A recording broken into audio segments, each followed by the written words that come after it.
Hi, I'm Carly. And I'm Trey with New City Church. Welcome to our podcast series on faith and mental health. Each week we will unpack a topic relating to emotional or mental health and walking out a life of faith. The format will vary slightly from week to week, from teaching, practical advice, conversation, interviews, and practices that we have found helpful in our own lives. So, let's jump on in.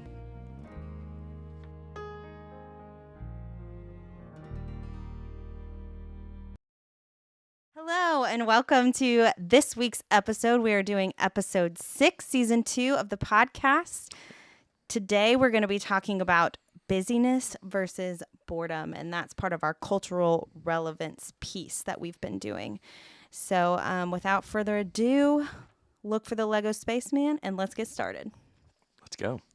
Okay, so I did some research for busyness, and I was looking at this article in The Atlantic, and the article is called "Workism is Making Americans Miserable," and it was a 2019 article by Derek Thompson, and so it was really fascinating. I encourage you to look it up. We'll link it.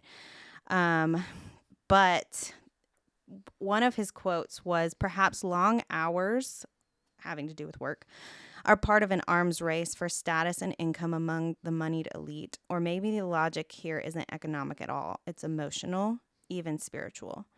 The best educated and highest earning Americans who can have whatever they want have chosen the office for the same reason the devout Christians attend church on Sundays. It's where they feel most themselves." So this whole article is basically about how we are working more and more as Americans than any other culture that's also like around the same economic standing, and that has the same richness elite level that we do. And so he's really just going talking about how we work now more, especially the people who are rich, like than any other time in history. So usually the richest of the rich would be people who had more leisure time than anyone else. Whereas now that's like pretty recently reversed. And so I think even if you're not the richest of the rich, which obviously we do not classify as the richest of the rich, but there is this pressure that you feel to work. And I know especially in different career paths, like my husband's an accountant, and that has been very much like the narrative is like you take your computer with you when you go on vacation. Like you are constantly available. Now the job he has now isn't as much like that, but it's pretty common that that's what your job requires of you. And you're like rewarded for going overtime, not taking a day off. Yeah, I've seen that in religious settings as well. Yeah. Where the money is not the factor. It's kind of spiritualized. Right. Like you're honoring God. Right. And the people. I'm like, are you? That's kind of the question. Like if money isn't the factor, or you're not really working to earn leisure time, what drives that amount of work? Like what's the motivation? Yeah, I would feel, my initial gut response, I work in a profession where we both work in professions where we're not going to make that much money. Are there places maybe that you could? Sure. But for like the amount of education that you could have in a profession like ours and per money that you could make, it's not the same. So what is it in me that makes me feel like a drive towards work and finding my meaning in work? I could point to Enneagram stuff, and personality traits. I could point to that. Personally, I do think it's like a quest for meaning and purpose and influence, and like in some ways it's kind of materialistic, but not materialistic only in the sense of like getting more things, but that our primary like thing that we look to get is something extra or different than the people that we're surrounded with. So that thing that I want is like, I want to be somebody who is influential. I want to be somebody who's made a difference. I want to reach this certain status. I want to, have this much influence. I want to whatever. And those things aren't all like inherently bad, but instead of my primary purpose in life is like, I mean, what Jesus taught, like love God with all that I am and love my neighbor is myself. And so like if at the end of my days, if I was just like I did my job well, but like I didn't work crazy hours, but I was, I showed up for my friends and I was there, and I grew in the fruits of the Spirit and I was a kind person. Like if I don't think that's most of our measures of success. And so we end up later in life. I feel like you can look back later in life and realize, oh, it would have been better for me to focus on those things. I did officiated a wedding this past weekend, and classic wedding passage is 1 Corinthians 13.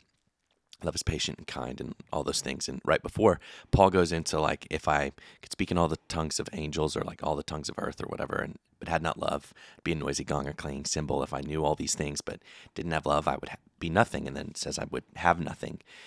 But I think most of us would rather be able to speak all the languages, have all the faith, have all the knowledge, have all the money, have all the success. And what that thing is that you want might vary. For me, it might be I want to feel like I'm making a difference. For you, I'm not saying you, but someone else might be money. For another person, it might be like a parent's approval. It might be whatever. But if we have not love, it doesn't matter. And then we get into, I think we've misequated those things and getting those things with what it means to be loved.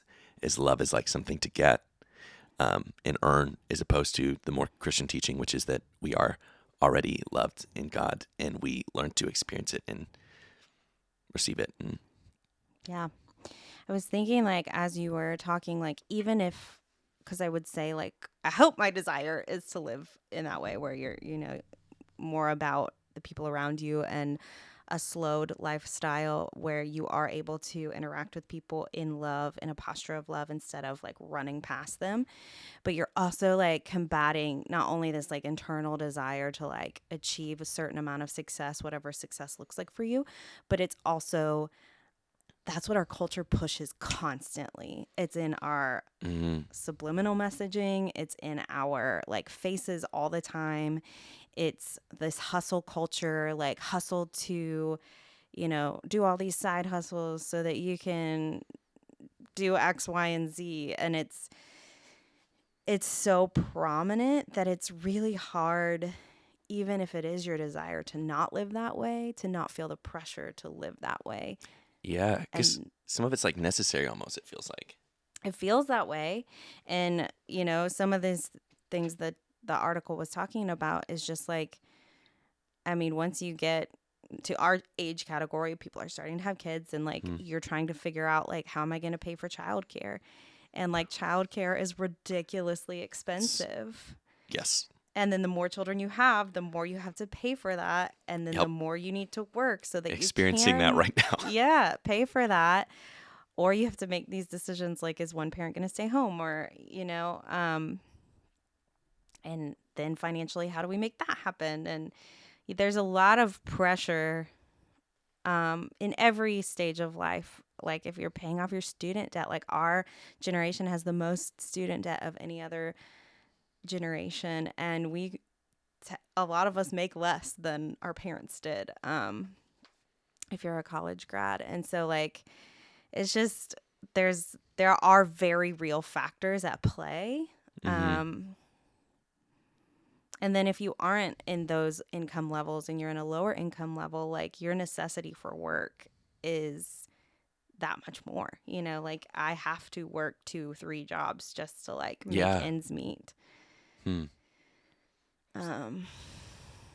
what I'm like almost hearing you saying too, just with that, is like for some people it might be a forced, or some people it's a chosen thing. Maybe not like fully consciously chosen, but like we're formed to want it and you don't have to. Yeah. But you choose to, and depending on your income level, it becomes increasingly like you kind of have to work crazy hours to be able to make ends meet, especially if there's medical expenses, school expenses, kid expenses, you get injured. I mean, literally anything. You have a house expense that comes up, and that's expensive. Housing is more expensive. Renting is more expensive. Housing market's wild. Yeah. Yeah. There's Yeah, and there's that like pressure too on a psychological, like social level when someone asks you like, "How are you doing?" I feel this like if or what have you been up to lately? You want to be able to recount to them something, and it's almost becomes, it seems to me, like a busyness competition. Mm-hmm. Like people want to say that they're busier than the other person, and if you are not, then there's something in you that feels like I ought to be Yeah. that. And that's often pertaining to work, but not only work. Yeah, it's so many factors other than just work. Because it's like, okay, well, then my social life also needs to be teeming with life, and I need to run from event to event to event to thing to thing to thing. Or else, like, who am I? Hmm. Who are you? I am a child of God. Okay. Amen. And that's this week's episode of now that we've solved all the problems. No, it's, uh, yeah, it's hard because something I was listening to, which I'll also link this on a podcast about Sabbath, John Mark Comer's series Mm-hmm. that we've referenced before, is that activity does not equal productivity. Mm-hmm. And I was like, oof, that hits hard because those two things are very much equated. Yep. And I feel like most of our minds. But like actually the amount of hours that we're working, we are less productive than Mm-hmm. if we were to work like a 30-hour week or, Yeah. like, There have been companies who've experimented with that, and it's gone. It's gone well. yeah. So there's a book that I found helpful. I still haven't figured out how to implement it all. It's a book by Carey Nieuwhof called At Your Best. Carey Nieuwhof has a great leadership podcast and was a pastor and then burnt out.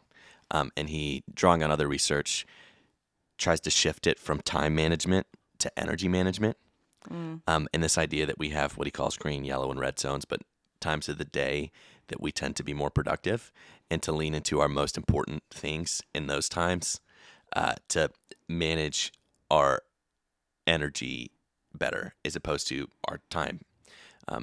I don't know it yet what that looks like for me with childcare schedules, and that goes into other things. But yeah, we also when we talk about busyness or work, we often just say like more the busy work, like what I'm accomplishing, than like, yeah, like I had a lot of really sweet time with friends and we've grown in intimacy and connection, like had a really great time playing board games with friends. Or, you know what, I've been like mulling over this one idea for the past 4 months and it's just been ruminating, but like I feel like I'm finally making some progress on it.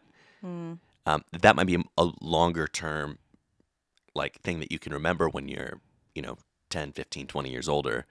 But instead we like to be like, oh no, I was on my computer doing emails and da. Yeah. I think that's a good transition because, like, even the thought of ruminating for 4 months on one idea, like, there is a piece of that possible in the way that we Hmm. hustle and do our lives.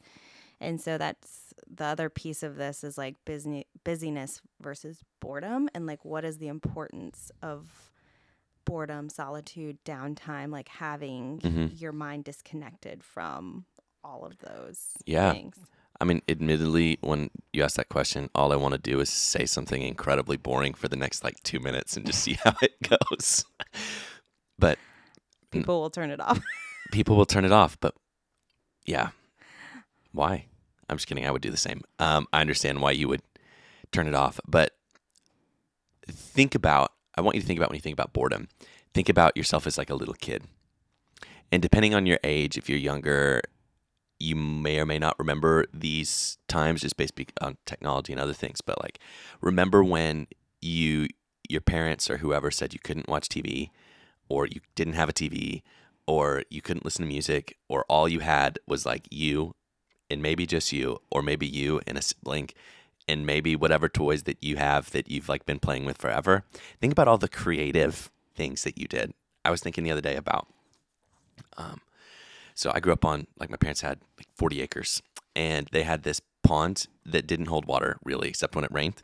And my little kid dream, one of my many dreams, I would make up like inventions and like other stuff, just draw them, write them out, was that I would figure out how to fix this pond where it would hold water.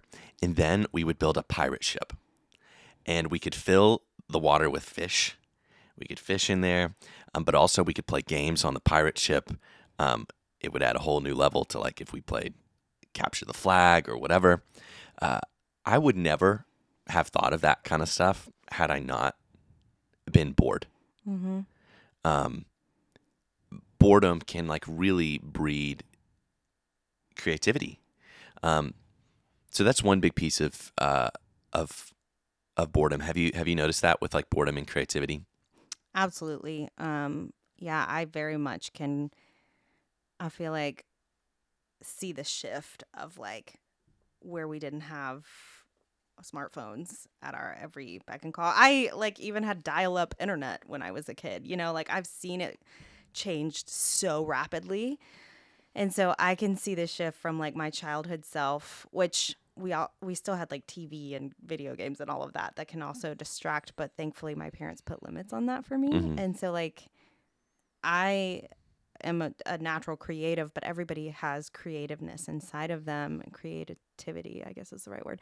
Um, but yeah, like similarly, being bored with your friends, like your neighbors are playing with you as a kid and you're compromising and you're figuring out like what do we want to pretend today and like where do we want to play in the yard today, like do we want to go down to the creek, do we want to stay under the tree, like do we want to go inside. I mean, so many things that I used to imagine and play, and um I think were so good for me as a kid, and I find myself like wanting that. Mm-hmm. I want the temptation to not even be there, to have my little mini computer in my hand all the time, Mm-hmm. and desiring that simplicity and that time where like that wasn't even a temptation. Like it's because now, yeah, like I do have downtime, or if I'm bored, then I very quickly have these addictive things that I fill in with that time. Like, okay, well, I'll just look at a few TikToks, or I'll just look at Instagram, or I'll just look at a YouTube video. Like, there's literally an innumerable amount. Is that a word? I think so. Um, of entertainment that I Mm-hmm. can fill in for those gaps. And so those boredom times are so much more rare. Yeah. And so, like, I find myself being like, I got a watercolor set for Christmas. And, Mm-hmm. like, I'm like, well, I could paint. Or, like, Mm-hmm. it's so hard to choose the more boring or the more slow thing. Yeah. Yeah, it really is. And I think it's worthwhile to say too, like in coordination with work and boredom, just to make that tie in there too. If we're really honest, there are some weeks like that you work crazy hours, that you just worked crazy hours. But just energy level, practically speaking, you cannot work at top tier level all the time. Mm-mm. And if you were to check your phone, check your internet, check your whatever other habits, you were probably going towards other things that might be in this boredom category, that are making you, or like stopping boredom category, or escapism kind of category, that make you sound a lot busier than you actually Mm-hmm. are. Like how many times have we all like ended the day and been like, man, I probably didn't need to, I didn't even care to spend that much time on my phone or watching whatever. Like, wow, that wasn't important. What did I even look at? I didn't even I didn't even want to. And so I think part of the question becomes, why is it that we are afraid of boredom? Or are we afraid of boredom? What is it that, like, as soon as we feel boredom, makes us want the boredom to stop? Yeah, I think obviously everyone's different in that. And so I think sometimes it is fear. I also think it's this idea of like pleasure constantly. Mm-hmm. And it is that like dopamine hit that it takes, as you were saying earlier, I'm quoting you who is quoting someone else, but like it takes more and more to keep that same Mm. level of pleasure in our brains. Yeah. And so then you almost have to go back to the same things that are like releasing that response in you. Mm-hmm. Um, Yeah, I think that. I mean, yeah, I think you're right. I think it depends. I know for me, sometimes my, escaping boredom comes from me being afraid of my own. I wouldn't say it like have said it like this at the time. Afraid of my own thoughts, mm-hmm. or like there's dark things in here, particularly with me with like depression, anxiety, whatever. That I would go towards these other things to try to numb that for a while. And I don't think I'm not of the opinion that like numbing the things is always bad. But when you're doing it all the time, it makes it worse. Mm-hmm. And so it makes it also harder to like Mm-hmm. not go to that. But the thing you're mentioning was from a book called Thrilled to Death by Dr. Archibald Hart. And he wrote this. He said, "Our continuous pursuit of high stimulation is snuffing out our ability to experience genuine pleasure in simple things." Mm. And I was telling Carly before we started recording, it feels like a prophetic book because this was published in 2007, which, if I'm remembering correctly, was the same year that the iPhone was put into circulation. He was referencing iPods in the book as I was reading it. And I was like, oh, when did he write this? And he wrote things like, "Despite having many sources of pleasure than ever before in history, we are probably the unhappiest people who have ever lived." And we are, I don't know when in 2007 this was published, but at the time of this podcast, that's 16 years ago when it was published. How much more so now that I can pick up my phone at the first sign of like, oh, I don't know the answer to this. Like we were just talking about that, of this, who was this actor, actress, or like, how old was this building? Or Whatever strikes you in the moment. yeah, and Yeah. oh, I have to know right now. Do you? Mm-hmm. What if like our desire to kill boredom is actually killing our ability to experience pleasure?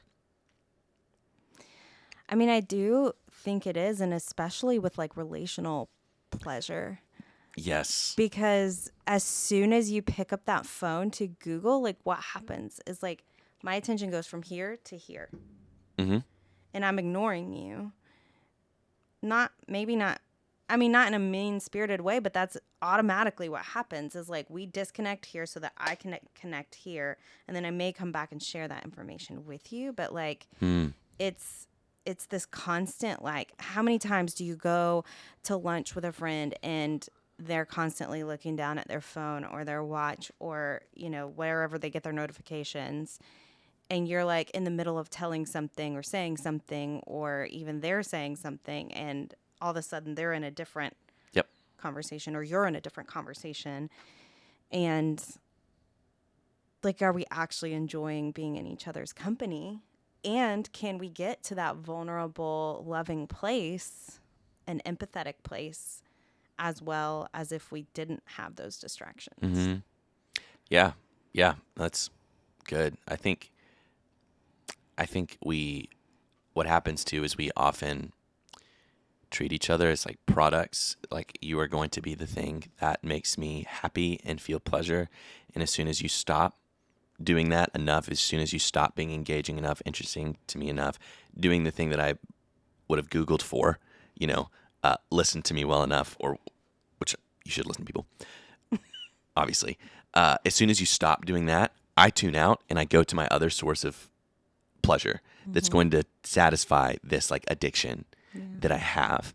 And so what actually happens is then we, in addition to like losing ability to be creative and ability to like, and our ability to feel pleasure, we also lose our ability to be like relationally connected with people because we're not willing to be bored or just like, there was a way of describing prayer with God. I think it was Henry Nouwen, who's a Catholic priest. I think it was him who described prayer as a way of wasting time with God. And I think we need to be able to like waste time with other people. And think about those examples you said earlier as like a kid, right? Like adult me or adult us would be like, is this the best person I could spend my time with in this moment?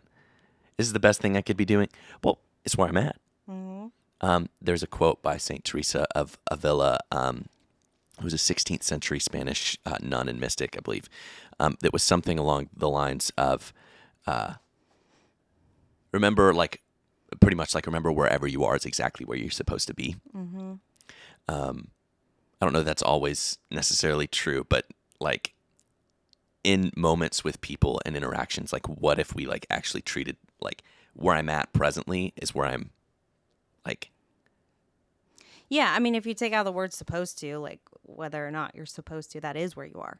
yes, So, yes, that's true. I mean, yeah, I was thinking as you were saying that too, like, as we're talking about like this desperate desire to need, like we're more unhappy even though we have access to all this like pleasure. That's something that podcast I referenced earlier also said was like we struggle to rest and to play. Mm-hmm. And so, yeah, and like relationally resting with others or playing with others, like those things are so important. And I also think that's where a lot of creativity can happen, ideas are shared or dreams are shared or just noticing the creation around you is shared. There's so much that happens. Like my husband and I sat out by our fire last night and just sat there. And there's just something about sitting outside doing something so simple that Mm-hmm. has been done since the dawn of time, lighting a fire, and just like being present to what's around you, Mm-hmm. hearing the nature that's happening, and also the road noise. But Sure. Yeah. Where we live. Yeah. yeah, if you're out in the country, you don't hear that. But Yeah. noticing the stars, noticing the wind on your skin or the toads that are chirping around our ponds. Yeah. It's like a posture of being present. And I left my phone inside intentionally. I was like, I don't, because I'm really trying to figure out like how do I, as I expressed earlier, like I don't want to be tied to this thing. Mm-hmm. I want to recapture some of that Mm-hmm. childhood, like this was not constantly in my hand as a child, and I think Yeah. I was better for it. Yeah, and I mean all the constant notifications. I mean, there's all sorts of research that we haven't dived into in this podcast of like the like button and dislike button and comment button and follow buttons and on social media. We haven't like dove into any of those type of things of notifications. 24/7 news cycle. And the sheer amount of information that is available to us now that used to not be available to us. AJ Swoboda, who's a writer and theologian, talked about how we suffer from a kind of reflective poverty, how we now search for like quick answers to hard questions rather than like discovering like and seeking the answers to the hard questions over a very long period of time, and maybe even coming up to the end of our life and still not having the answer. That, I have a deep theological question and I Google it, which I'm not against Googling it, but you immediately get an answer like, okay, well, this makes, as opposed to like wrestling with this for a while. And of course that like affects our relationships with ourselves and with other people too, because I mean, you've mentioned it. We have this FOBO thing, fear of better options. Like when I'm hanging out with somebody, I have a fear somewhere, or I want to go to whatever's the best option in that moment. So a moment of boredom, I go and I look at this. And maybe it's not even just boredom. Maybe it's I have social anxiety. I mean, me, right? So like, oh, okay. So I think first step, honestly, is just like be aware. And next week we're going to talk about some practices that are helpful. We're particularly going to talk about Sabbath, and I'll mention one here that I found helpful, which is that of fasting, because it's an intentional discipline of self-control that helps you grow in that. And what I've noticed to me, like the more I've fasted, is that there becomes an increasing separation between the thing that I do and the thing that I want, where it used to be more, I mean, it still can be depending on the day. Like I'm hungry and I find myself with a handful of goldfish, to like I'm hungry and I notice that I'm hungry and then I'm like, oh, cool, I could eat goldfish or whatever. And I think that's important in regard to our relationship with any sort of like social media, TV, book, putting in headphones, Instant gratification. any form of like Googling something. Just notice and try to have a gap between why. Like I downloaded an app on my phone that I saw a pastor named John Tyson post about called 1Sec. It makes you wait several seconds before you open Instagram. And it's actually been pretty good. There's been a number of times that I still go on, but a number of times that I'm like, you know what, I don't need to. Sometimes it's annoying because I don't pay for it. So like if I'm posting something and I have to reference something, it makes me do it again. But it's like 5 seconds of waiting. It's not that much. But that like extra gap between me and the thing that I want is so helpful. Yeah. Yeah. And so any way that you can like notice that within you, why or what am I wanting to do? And then why do I want to do it? And you start to notice that, then you can start to really like sort through, okay, yeah, it is fine for me to like look at social media right now or to watch a TV show or to draw or, Yeah. you know, everybody's thing is different. Yeah, because I don't think the point is like, no, this is bad for you. I think it's just like intentionality because I think we've been robbed of that. Yeah. By these things that we can very quickly click on. And yeah, you're not taking time to think about why am I getting on this thing. A lot of times you're there and you're like, how did I get on this? I don't remember clicking on the app. And that really scares me. But it happens. And so it's like, it's doing something to our brains. And there's not research on it. Like, that's another thing we were talking about is like, as we're researching for this, like, because 2007 wasn't that long ago, which is when this age of technology started, this age of information that we call it, there's not a ton of research on the effects of what it's doing to us. Yeah. Yet. But we can all feel the effects of it. Yeah. It's like we've been going through this massive like psychological experiment on a grand scale. And hey, we're going to throw out these things that could have potentially great or potentially super harmful effects on everyone. And we're going to give them to kids. Yeah. Here you go. And let's see what happens. And now we're kind of seeing it. And we didn't have to sign all those waivers. And then if you do a psychological experiment, you used to not have to do as much. But now you have to go through some heavier requirements, and rightly so. But we've been experiencing one on a mass scale with media and 24/7 news and instant gratification. And I mean, I think it's a telling sign when people, there's that movie Social Dilemma that I haven't watched in a couple years, but where people who helped create social media don't let their kids have social media. Yeah. Like, that's a pretty telling sign that this isn't all great.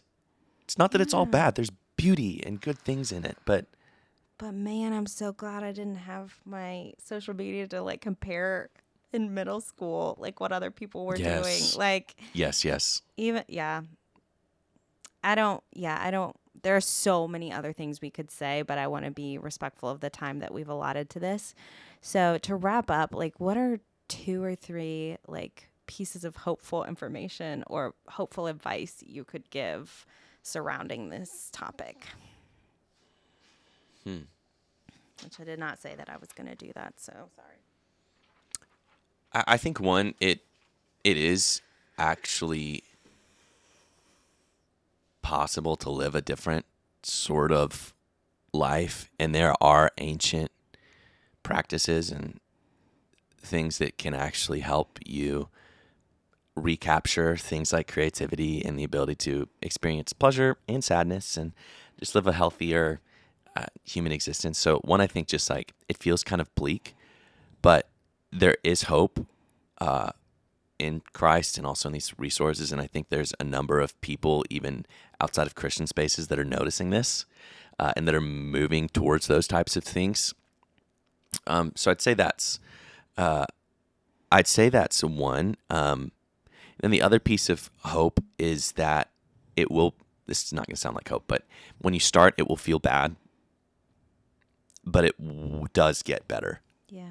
So just like to be mindful of like when you start, and I really encourage you to, you will probably feel all these like insecurities and like things that you've been avoiding or running away from, not even intentionally, by going to boredom or busyness or work or avoiding boredom. You will notice these things come up within you. And so that's normal and to be expected. And as you work through those and you walk through them, it gets better. Mm-hmm. I Did you would have anything? say a couple pieces I was thinking about is like start small. And so the next time you go hang out with a friend, leave your phone by the door or in the car and see what happens. Or put it on Do Not Disturb and put it away in your bag. And just spend that time intentionally with them. And then also like find ways to play. Mm-hmm. And so, whatever that looks like for you, like maybe you haven't been to ride a roller coaster in forever and you loved it as a kid. Go do it, or swim, or I don't know. It doesn't have to be physical, but Yeah, find a workout that you like that's fun. or just dance around the room to your favorite song, put on a record. I don't know. Whatever it is that brings you joy, reconnecting to those pieces of yourself. Like think about as a kid, like what activity did you love to do, and like have you not done since being a kid, and try it. Yeah, and be present with it. Yeah, well, that's awesome. Well, we'll dive into some more of these practical things next week when we talk about the practice of Sabbath and how it can help you in this heart state of busyness that we feel and lead us into a life of deeper intimacy with God, with others, and with ourselves, and help us foster things in our life like creativity and play and pleasure. See y'all next week. Bye.